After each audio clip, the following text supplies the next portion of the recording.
कोई चारा नहीं था। पहले ही पेला चुकी थी। अब सती सावित्री बनने से कोई फायदा नहीं था। जब मैं देखी तो हैरान हो गई। वो ससुर जी थे। हेलो दोस्तों, मेरा नाम राखी है। मैं 23 साल की हूँ। मेरी शादी 10 दिसंबर को हुई।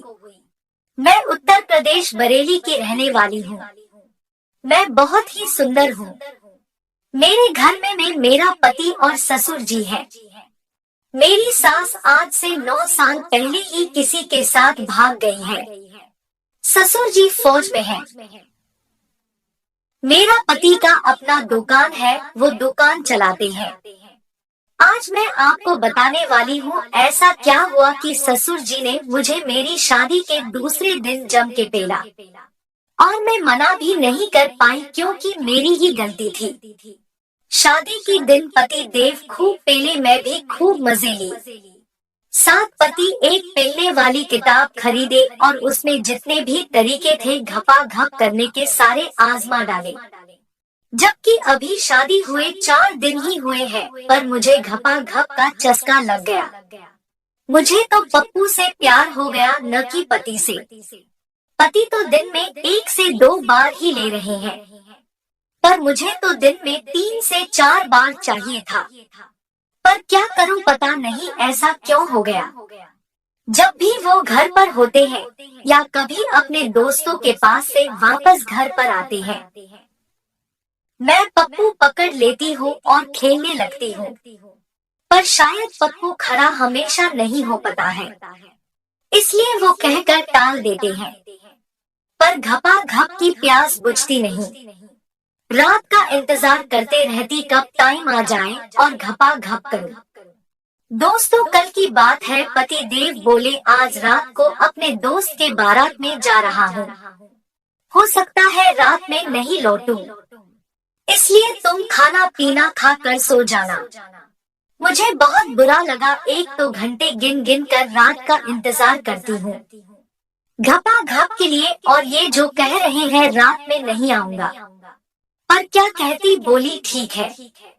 मैं बस इतना ही बोली, जल्दी आना, अगर हो सके तो। रात को खाना खाकर लेटी ही थी कि घर का दरवाजा किसी ने खटखटाया।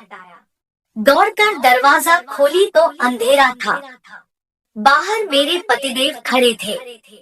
मैं लिपट गई और बोली मुझे तो लगा आज नहीं आओगे, पर आप आ गए। और वो भी मुझे पकड़ लिए, पर कुछ बोले नहीं। मुझे लगा कि शायद वो ड्रिंक करके आए हैं, इसलिए कुछ नहीं बोल रहे हैं। तभी लाइट चली गई। घर में हल्की रोशनी आ रही थी। बाहर खम्भे से मैं उनको अपने कमरे में ले गई और पप्पू निकाल के खेलने लगी। बोली आप रोजाना ही पिके आया करो, देखो नशे में पप्पू कितना मोटा और लंबा हो गया है। मुझे तो बस ऐसा ही पप्पू चाहिए। वो कुछ नहीं बोल रहे थे। मैं पप्पू पकड़कर चिड़ियारानी में सेट की और बैठ गई। क्या मजा आया था दोस्तों, कह नहीं सकती। मैं बहुत खुश थी क्योंकि पप्पू शराब पीने के बाद बड़ी हो गया था। घपा घप करने लगी। पूरा पप्पू चिड़ियारानी में घुसे जा रहा था। करीब 3 से 4 मिनट तक जमकर घपा घप कर रही थी। दोस्तों, तभी लाइट आ गई। जब मैं देखी तो हैरान हो गई। वो ससुर जी थे। ससुर जी और मेरे पति में ज्यादा अंतर ना तो शरीर से है ना हाइट से।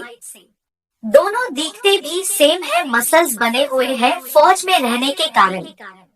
अब क्या करूं, शर्मा गई, पर उन्होंने कहा कोई बात नहीं, चिंता नहीं करो, तुम अपनी भूख मिटा लो। मैं तो चुपचाप पप्पू पर बैठी थी, मुंह आंचल से ढक ली थी। पूरा पप्पू चिड़ियारानी में था। तभी नीचे से धक्के देने लगे। करीब 4 से 5 धक्के देने के बाद ही जोश में आ गई, क्योंकि अब कोई चारा नहीं था। पहले ही पेला चुकी थी। अब सती सावित्री बनने से कोई फायदा नहीं था।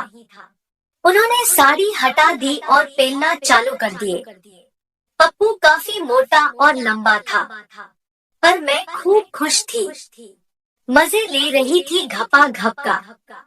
चिड़िया रानी पानी पानी हो गया था। उन्होंने अलग अलग तरह से पूरी रात भर किया। दोस्तों, दिन भर दर्द हुआ चिड़िया रानी में। सच तो ये है, असली में मेरी घपा घप तो ससुर जी ने ही किया।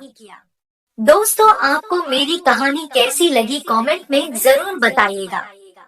और मेरी ऐसी कहानी सुनने के लिए हमारे चैनल सब्सक्राइब कीजिएगा। धन्यवाद।